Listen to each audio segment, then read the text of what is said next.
ኣብ ልዕሊ ኢራን ዝካየድ ዘሎ መጥቃዕቲ ደው እንተዘይሉ ሳልሳይ ውግእ ዓለም ክጅመረው ጫፍ በፂሑ ክብል ሓላፊ ሃገራዊ ድሕነት ሩስያ ገሊጹ ወጥሪ ማእኸላይ ምብራቕ ናብ ዝለዓለ ደረጃ ተሰጋጊሩለው ዘለወሉ እዋን ምክትል ሓላፊ ሃገራዊ ድሕነት ሩስያ እቲ ኣብ ልዕሊ ኢራን ዝካየድ ዘሎ መጥቃዕቲ ደው እንተዘይሉ ሳልሳይ ውግእ ዓለም ንክጅመረው ቀረባ ርሕቀት ከም ዘሎ ጥንቂቑ እዚ ብቀረባ ምስ ፕሬዚደንት ፑቲን ዝሰርሕ በዓል ስልጣን እቲ ኩናት እናሰፍሐ ምስ ዝኸይድ ዓለም ናብ ዝኸፈ ቅልውላው ክትኣቱ ከም ትኽእል እዩ ዝእምት ዘሎ እዚ ከምዚ ኢሉ እንከሎ ድማ ኢራን ኣብ ቃላይ ሆርሙዝ ባንዴራ ታይላንድን ጃፓንን ማርሻል ኣይላንድን ኣብ ዝንቀሳቐሳ ሰለስተ ናይ ንግዲ መርከባት መጥቃዕቲ ከም ዝፈፀመ ተረጋጊፃ ብሰንኪ እዚ መጥቃዕቲ እዚ እቲ ብዓለማዊ ደረጃ 20 ሚእታዊ ሽፍን ፍርያት ነዳዲ ዝሓልፈሉ ወሳኒ መስመር ሙሉእ ብምሉእ ብዝበሃል ደረጃ ተዓፅዩ ይርከብ ብሉምበርግ ከም ዝፀውፀዎ ድማ ኣብራሂም ዛፋቃሪ ዝተባህለ ናይ ኢራን ወታደራዊ መራሒ ዋጋ ሓደ በርሚል ነዳዲ $200 ክበፅሕ ስለ ዝኽእል ተዳለው ክብል ተሪር መጠንቀቕታ መሓላሊፉ ካብቲ ዘዋ ሓንቲ ሌትር ነዳዲ እኳ ናብ ወፃእ ክትሓልፍ ከም ዘይትኽእል ወሲኹ ጥንቂቑ ይብል ብሉምበርግ ናይ ስዑድ ዓረብ ኦሮሞኮ ዋና ስራሕ አስፈጻሚ ወገኑ እዚ ሕጂ ዘሎ ኩነታት ዓለማዊ ዋጋ ነዳዲ ዕናዊ ሳዕብየን ከም ዘለዎ ገሊጹ እዚ ድማ ኩለን ሃገራት ዓለም ናይ ዋጋ ወሰኽ ቁጠባዊ ቅልውላው ክፈጥር ከም ዝኽእል ድማ ይእምት ዋጋ ነዳዲ ኣብዚ እዋን እዚ ኣብ መጻዊ ሆርሙዝ ኣብ ልዕሊ መራኸብ ነዳዲ ተረጋጋሚ መጥቃዕቲ ብኢራን ድሕሪ ምፍጻሙ ኣብዚ እዋን እዚ ንሓደ በርሚል $96 በፂሑ ኣሎ እዚ ከምዚ ኢሉ እንከሎ ድማ ኣብ ኢራቅ ዝርከቡ ናይ ነዳዲ መርከባት ተሃሪሞም ኢራን ድማ ሰለስተ ናይ ሰላም ቅድመ ኩነታት ተቐሚጣ ትርከብ ዘላ ኮይና ኣብ መንጎ ኢራንን እስራኤልን ዘሎ ኩናት ድማ ብዝለዓለ ይቕፅል ኣሎ ኣብ ኢራቅ ዝርከቡ ናይ ነዳዲ መርከባት ብመጥቃዕቲ ድሮን ከም ተሃረሙ ዝተፈለጠ ኮይኑ እዚ መጥቃዕቲ እዚ ነዚ ዓለማዊ ዕዳጋ ነዳዲ ዓብዪ ስጋት ፈጢሩ ይርከብ በቲ ሓደ ወገን ድማ መንግስቲ ኢራን ነቲ ኩናት ደው ንምባል ሰለስተ ዓበይቲ ቅድመ ኩነታት ተቐሚጡ ይርከብ ኣሎ እቲ ቀዳማይ እስራኤል ካብ ቀዛን ሊባኖስን ብቅፅበት ወታደራታ ክስሕብ ዝብል ኮይኑ እቲ ካልኣይ ድማ ኣብ ልዕሊ ኢራን ዝተገበሩ ኩሉ ዓይነት ቁጠባዊ እገዳታት ክለዓል ሳልሳይ ድማ ኣሜሪካ ካብዝዋ ማእኸላይ ምብራቕ ወታደራዊ ማዓስከራት ክተውፅእ ዝብሉ እዮም እስራኤልን ኣሜሪካ ነዚ ናይ ኢራን ጠለብ ክሳብ ሕጂ ወግዓዊ መልሲ ድማ ይሃዋሉን ይኹን እምበር እቲ መጥቃዕቲ ናብ ናይ ነዳዲ ትካላት ምዝርግሑ እቲ ኩናት ናብ ናይ ኢነርጂ ዌር ይቕየሩ ከም ዘለው ድማ ምልክታት ኣሎ ተወሳኺ መጥቃዕቲ ኢራን ነቲ ዞባ ባርዕ ሓዊ የላውዕ ኣሎ ኢራን ኣብ ባሕሬን ኣብ ጥቓ ዓለማዊ መዕርፎ ነፈርቲ ዝነበራ ታንከራት ነዳዲ ዕላማ ድሕሪ ምግባር ዓብዪ ባርዕ ሓዊ ኣጋጢሞ ኣሎ ካብቲ ባርዕ ዝወፅእ ዘሎ ትኪ ኣዝዩ ከቢድ ስለ ዝኾነ ሰመዚ ሰባት መስኮቶም ዓፅዮም ክፀንሑ ድማ ይላበቡ ኣለዉ ከምቲ ቅድም ክብል ዝገለጽናዮ ድማ ኣብ ጥቓ ደቡባዊ ወደብ ባስራ ኢራቅ ክልተ መራኽብ ታንከራት ብሓዊ ተቃፂለን መዕርፎ ነፈርቲ ሃገር ድማ ስርሑ ደው ከብል ድማ ተገዲዱ ኣሎ ኣብ ጾማን ሰራሕተኛታት መጥፋእቲ ሓዊ ካብቲ ትማለ ወደብ ሳላሓ ኣብ መኻዝን ነዳዲ ዘጋጠመ ባርዕ ንምግታእ ድማ ገና ይሰርሑ ኣለዉ ብኻልእ ሸነኽ ድማ ኣብ ጾማን መራኽብ ካብቲ ነዳዲ ሰደድ ዝግበረሉ ወደብ ድማ ክወፃ ኣዚዛላ ኢራን ነዊሕ እዋን ዝዘልቕ ቁጠባዊ ሃስያ ክተስዕብ ድማ ዓብዪ ተኽእሎ ከም ዘሎ ድማ ይግለጽ ኣሎ ሓለዋ ሳውራ ኢራን እውን ድሕሪ ኣብ ልዕሊ ሓደ ባንኪ ኢራን ዘጋጠመ መጥቃዕቲ ማእኸላት ፋይናንስ ምዕራውያን ሕጂ ሕጋዊ ዕላማ ምዃነን ድማ ጥንቂቕ ኣሎ ባንክታት ዓለም ድማ ካብ ወሽመጥ ዓረብ ዝርከቡ ኣብያተ ፅሕፈተን ድማ ይዓፅው ኣለዋ ንኣብነት ድማ ኣብ ቀጠርን ድባይን ዝርከቡ ሰራሕተኛታተን ኣብ ገዝኦም ክፀንሑ ድማ ኣዚዘን ኣለዋ እዚ ከምዚ ኢሉ እንከሎ ድማ ሰራዊት እስራኤል ናብ ሎሞው ዘውግሕ ለይቲ ኣብ ልዕሊ ሊባኖስ ማዕበላዊ ናይ ሚሳኤል መጥቃዕቲ ፈጺሙ ሰራዊት እስራኤል ኣብ ውሽጢ 30 ደቂቃ ቤይሩት ኣብ ልዕሊ 10 ኣብያተ ፅሕፈታት ድማ መጥቃዕቲ ከም ዝፈጸመ ተፍሊጣ እቲ እስራኤል ኣብ ቤይሩት ዝፈጸመቶ መጥቃዕቲ 7 ሰባት ከም ዝተቐተሉን 21 ከዓ ፎኪስን ከባድትን መጉዳእቲ ከም ዝበፅሖም ሚኒስተር ጥዕና ሊባኖስ ኣብ ዘውፅአ መግለፂ ሓቢሩ ሄዝቦላ እውን ከም ግብረ መልሲ ናብ እስራኤል እኳ ሚሳኤላት ተተኮሱ እስራኤል ንኹሉ ከም ዘመርዖነቶ ድማ ገሊፃ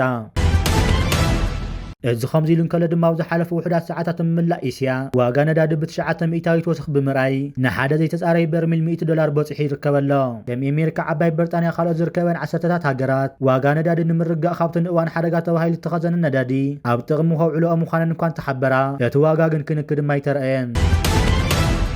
እዚ ከምዚ ኢሉ እንከሎ ኢራን ነቲ ሓደ ሕምሲት ነዳዲ ዓለም ዝመሓላለፈሉ መጻወ ሆርሙዝ ብምልኳት ኣብ ልዕሊ እቲ በቲ መጻወ ዝሓልፋ መራኽብ መጥቃዕቲ ምኽፋት ከም ትቕፅለሉ እያ ተጥንቅቕ ዘላ ኣብ ኣሜሪካ ዋጋ ሓደ በርሚል ነዳዲ 95 ድማ በፂሑ ኣሎ ብሰኒ ዋጋ ሓደ በርሚል ነዳዲ 110 በፂሑ ነይሩ እዩ ዋጋ ነዳዲ ክንዲ ዝኽበፅሕ ድሕሪ 2022 ንፈለማ እዋን እዩ እዚ ከምዚ ኢሉ እንከሎ ድማ ፕሬዚደንት ኣሜሪካ ዶናልድ ትራምፕ ማልን 32 ሃገራት ምሕለውታ ነዳዲ ንምጥቃም ዝወሰደኦ ውሳነ ስዒቡ ዋጋ ነዳዲ ብዓብዪ ከም ዝጎድል ድማ ገሊጹ ኣቐዲሙ ድማ ትራምፕ ኣብ ሲኒሲኒቲ ዝርከብ ትካል ንግዲ ዑደት ኣብ ዝገበረሉ እዋን ዋጋ ነዳዲ ክብለጥ ጠቕምዋሉ ነገር ኩናት ክብል ድማ ገሊጽዎ ሕጂ ዋጋታት ኣዝዩ ብዓብዪ ይወርድ ኣሎ ክብል ዝገለጸ ኮይኑ ወሲኹ ድማ ዋጋ ነዳዲ ክወርድ እዩ ኣብ ኩናት ከምኡ ክኸውን ግድን እዩ ዳርጋ ክትግምቶ ትኽእል ኢኻ ክብል ገሊጹ ርግጽ ከምቲ ዝሓሰብናዮ ቁሩብ ደይቡ ግን ድማ ካብ ዝግመት ንላዕሊ ክወርድ እዩ ክብል ገሊጹ ድሒሩ ድማ ኣሜሪካ ንመጻወ ሆርሙዝ ሰፊሕ ቆላሕታ ከም ዝገበረትሉ ብምግላጽ እቲ መጻወ ኣብ ጥዑቕ ኩነታት ኣሎ ዳርጋ ንኹለን መራኽቦም ዕኒናየን ኣለና ገለ ሚሳኤላት እውን ኣለወን ግን ብዙሕ ኣይኮነን ክብል ድማ ወሲኹ ገሊጹ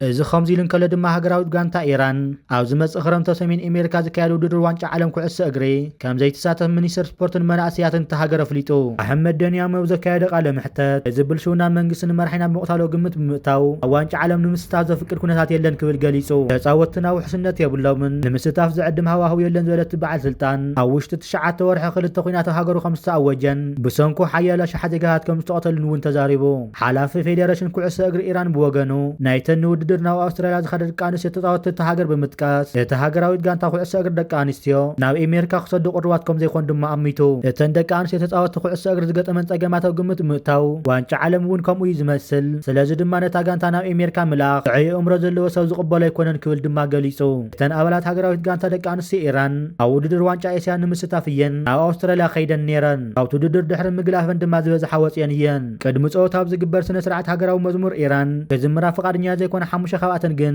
ድሕነተን ንምውሓስ ብሰብ መዚ ኣውስትራልያ ሰብኣዊ ቪዛ ተዋሂብዎን ነይሩ። ሓንቲ ካብኣተን ግን ጸኒሓ ሓሳባ ብምቕያር ነቲ ዝቐረበላ ቪዛ ነፂጋ ናብ ዓዳ ክትምለስ ወሲናላ። ፕሬዚደንት ኣሜሪካ ዶናልድ ትራምፕ ሃገራዊት ጋንታ ኢራን ኣብታ ኣብ ሃገሩ ካናዳን ሜክሲኮን ዝካየድ ውድድራት ንክሳተፍ ፀገም ከም ዘይሉ ብኣፉ ፕሬዚደንት ኣፊጃኒ ንድሕሪ ምግላጹ እዮም መራሕቲ ኢራን ነቲ መግለፂ ዝህቡ ዘለው። ናይ መወዳእታ ውሳነ ግን ሃገራዊ ፌደሬሽን ኩዕሶ እግሪ ተሃገር ዝወስዶ ምዃን ድማ ይፍለጥ። እዚ ከምዚ ኢሉ እንከሎ ድማ ኢራን መበል 35 ማዕበል ስርሒታት ከም ጀመረት ዘፍለጠት ኮይና ቀጠር ድማ ናብ ተተኮሰ ተወንጫፊ ከም ዘበርዐነት ገሊጻ። ስዑድ ዓረብ ድማ ናብ ወታደራዊ ማዓስከር ኣየራት ዝዓለመ ሚሳኤላት ከምኡ እውን ነቲ ዓብዪ ዕደና ነዳዲኣ ዕላማ ዝገበራ ድሮናት ከም ዘውደቐ ተፍሊጣ። ሕቡራት ኢማራት ዓረብ ብወገና ንማዕበል ሚሳኤላት ምላሽ ትህብ ከም ዘላ ባሕሬን ድማ ነበርታ ውሑስ መዕቋዊ ክደሊ ድማ ጠንቂቓ። ኢራን ኣብ ኩዌት ዝርከቡ ወታደራዊ ትካላትን መደበር ኣሜሪካን ከም ተጥቃዕ ክትገልጽ እንከላ ክልቲአን ሃገራት ግን ነቲ ኩነታት የረጋገጻን። እዚ ከምዚ ኢሉ እንከሎ ድማ ሰራዊት እስራኤል ኣብ ልዕሊ ኢራን ሰፊሕ ማዕበላዊ መጥቃዕቲ ከም ጀመረ ኣፍሊጡ። እቲ መጥቃዕቲ ኣብ መላእ ሃገር ንዝርከቡ ትሕቲ ቅርፂ ዕላማ ዝገበረ ምዃኑ ሰራዊት ምክልኻል እስራኤል ኣብ ቴሌግራም ኣብ ዘርግሖ ጽሑፍ ሓቢሩ። ሰራዊት እስራኤል ኣብ ዝሓለፈ መዓልትታት ኣብ ዝተፈጸመ መጥቃዕቲ ኣብ ኢራን ከተማ ቴሄራን ዝርከብ ቀጽሪ ምዕባል ኒኩለር ኣጽዋር ከም ዘዕነወ ድማ ይገልጽ።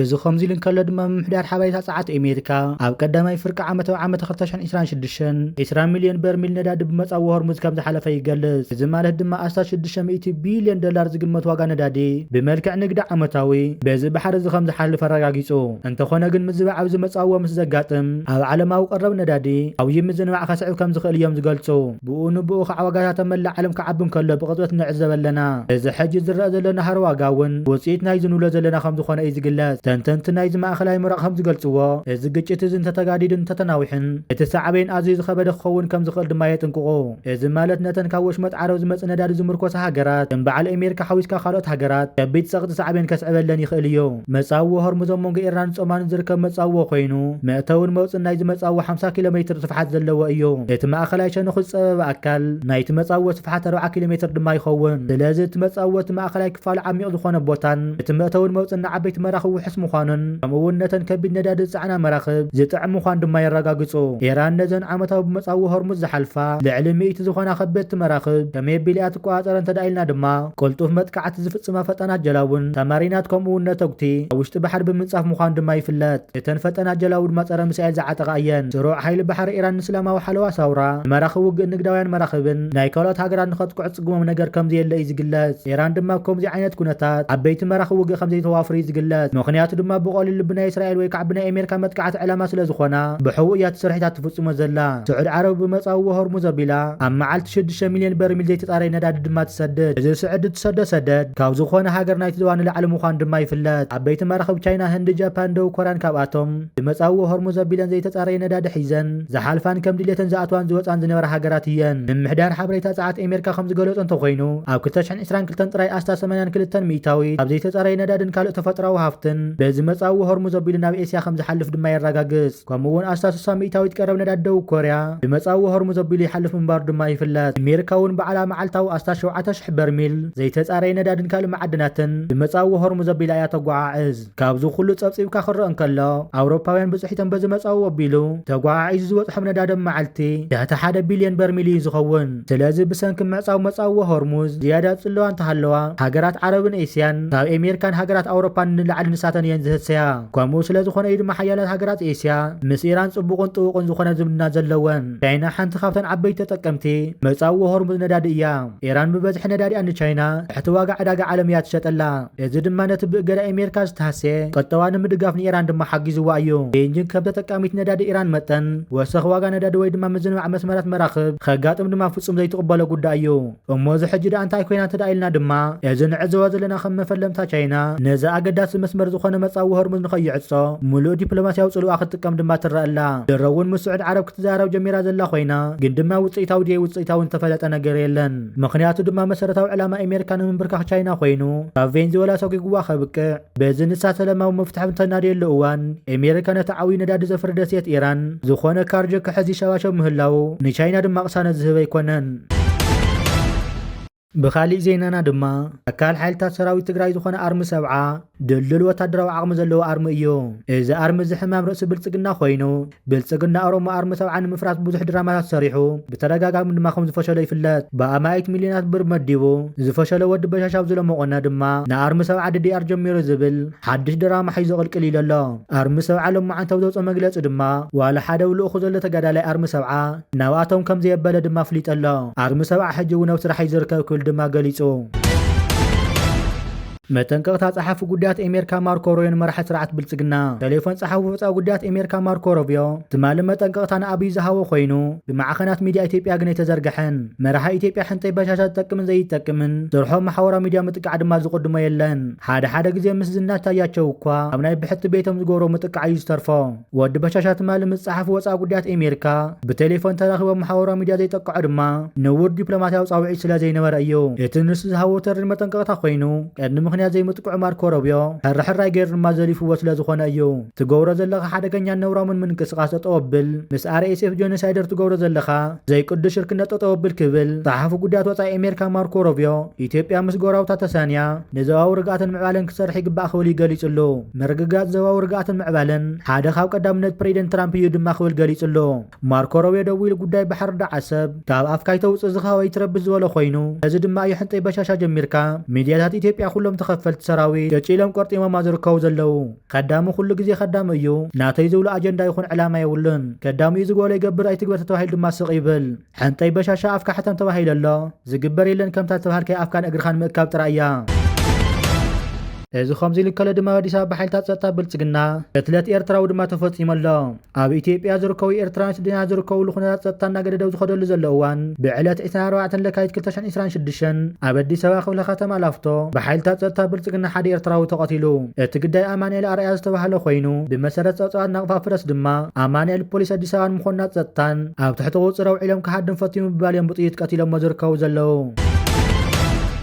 እዚ ከምዚ ልንከለ ድማ ሰፊሕ ተቃውሞ ኣምሓራ አንጻር ኣብይ ኣሕመድ ብልጽግና ይውክለናን ዝበሉ ኮይኖም ሰፊሕ ተቃውሞ አንጻር ብልጽግና ካይዶም ይርከቡ ኣለው ኣብ ማእከል ኣዲስ ኣበባ ህዝቢ ኣምሓራ ምጽናት ዘርኢ ተኣዊጁ ወሎ ዝበሉ ኮይኖም ቀትርን ለይትን ብድሮን እናጨፍጨፈ ፀሓይ ተዓርቦ ዘላ ኣርመንያዊ ስርዓት ኣዲስ ኣበባ ሰፊሕ ተቃውሞ ጀሚሮም ኣለው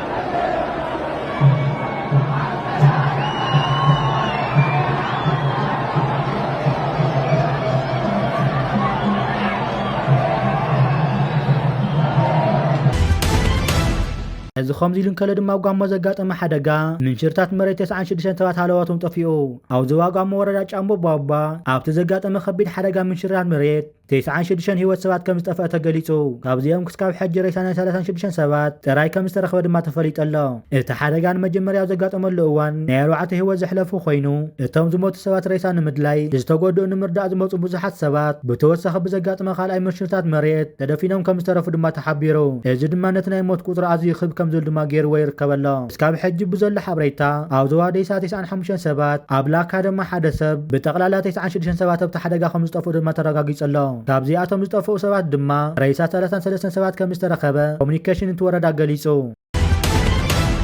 ብኻሊእ ዜና ድማ ሓድሽ ብስራት ተሰሚዑ ኣሎ መንግስቲ ኤርትራ ንኩሎም ካብ ኤርትራ ብዘይሕጋዊ ኣገባብ ዝወፁ ዜጋታት ስርሕን ግቦን ሕጋውን ቅጥዓታት ዘማልኡ ከም ኩሉ ዜጋ ነባሪ ወፃኢ ግብኣቶም ኣማሊኦም ጤሳ ክወስዱን ሓድሽ ልቸንሳ ከውፅኡን ኣቐዲሙ ዝነበሮም ልቸንሳ ክሕድሱን ካብ ዝወርሑ ኣፍቂዱ ከም ዘሎ ድማ ንሕብር